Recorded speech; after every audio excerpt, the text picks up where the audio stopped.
All right, speaking of things that are not too good, 20 gigs of Intel intellectual property have leaked. Yes. So, IT consultant Tilly Cotman tweeted a link to a file sharing service that contains what an anonymous source claims is a portion of Intel's crown jewels, 20 gigs of confidential Intel intellectual property.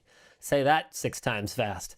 The leak was published. To counter that Yeah. really quick, I will say that an Intel spokesperson has said that they were not hacked, but the data looks to be from an Intel resource and design center that hosts non-public technical information for partners and customers integrating Intel tech into their products. So it was Either published. way. It was published via Twitter, via Telegram and Twitter, with a link to the data on a file sharing site Mega, and there's a lot of data. So there's KB Lake training videos, which are apparently very cringe. I personally look forward to watching those. I would get a real kick out of that. Various schematics, Intel marketing materials, templates, binaries for camera drivers that Intel made for SpaceX, apparently.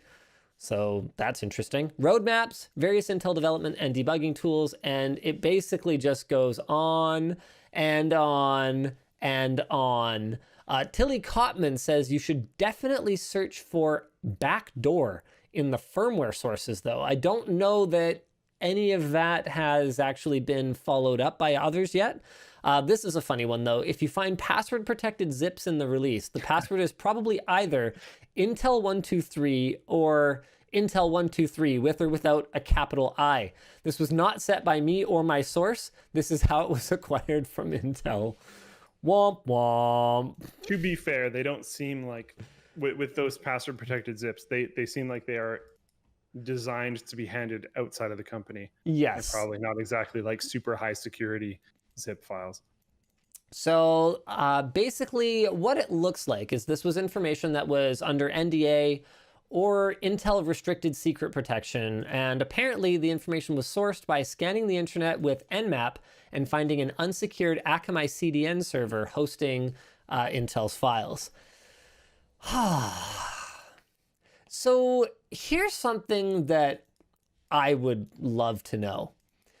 Why would they put all this stuff on there? Like, why would you leave it publicly available on the internet, like on a CDN? Yeah, I was just gonna define Akamai as a CDN. This feels like something that you'd have on potentially like a partner access website that would have specific accounts for those partners so they could access that information. If that website was if the content delivery for that website was handled by Akamai, which seems pretty likely, but unnecessary. But likely, yeah. It's very possible because that's what they do, but unnecessary because like it's not really even that much data. And like how many of these different pieces of data, like we're going through a bunch of this various schematics, Intel marketing templates, binaries for camera drivers. Like most of these users are probably, if this theoretical website exists, most of these users are probably confined down to certain things. Yeah. They're probably given like user access to different levels of different things, right?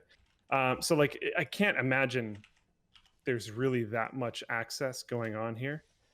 But the weird one to me is that given that very little of this looks to be like rich media, like video, like really heavy media, like I know from experience that Intel has obviously plenty of hardware at their disposal and, you know, like server rooms and high-speed internet connections at their campuses. Like this seems like the kind of thing that so few people would need access to at once that there's no reason that you have to throw it up on like a server hosted by Akamai, right?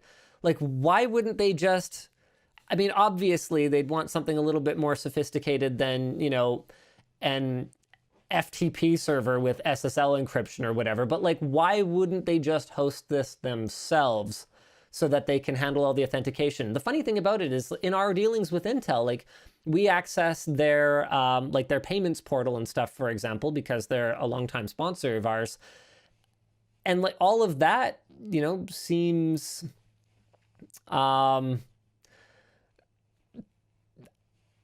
it seems pretty well put together, you know? So Yeah. I don't know. This is the kind of data that's like secret enough that you don't want a dump of it on the internet, but maybe not secret enough that you treat it like, you know, financial information. So maybe it just Yeah. kind of slipped through the cracks. Yeah, it was probably a mistake at some level, but it seems like, I don't know. Honestly, Intel's response of like, yeah, we weren't hacked. It was from this like resource and design center. Like they're probably pissed off internally. Someone's probably getting a bit of a rough talking to, but like I don't think this is going to be a super major deal moving forward. I'm pretty interested in the training videos. Me too. I'm so excited. It was something that could I always come with these harebrained ideas and they're probably terrible, but it would be really funny to get some of the more like, I don't know, I can think of a lot of people at Linus Media Group that I think would do good at this, but like make effectively copies of them. Oh, do you like parodies? Yeah, yeah. Intel KB Lake training video parody. I would find that hilarious. I don't know how many people would, but I Yeah, definitely would. all dozens of you would have a really good time watching that video. Real good time. Ace enjoyment. Oh man, it's just kind of embarrassing. But I mean, it goes to show it can kind of happen to anyone.